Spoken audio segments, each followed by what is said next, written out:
இதுதான் அந்த ஹாங்ஷியோட சைனீஸ் வண்டி. எப்படி இருக்கு பாருங்க, பென்ஸ் கார் போல் இருக்குது. அப்படியே ஃபுல்லாக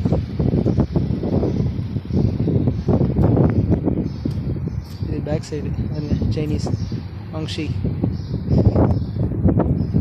இது இந்த சைடு உள்ளது.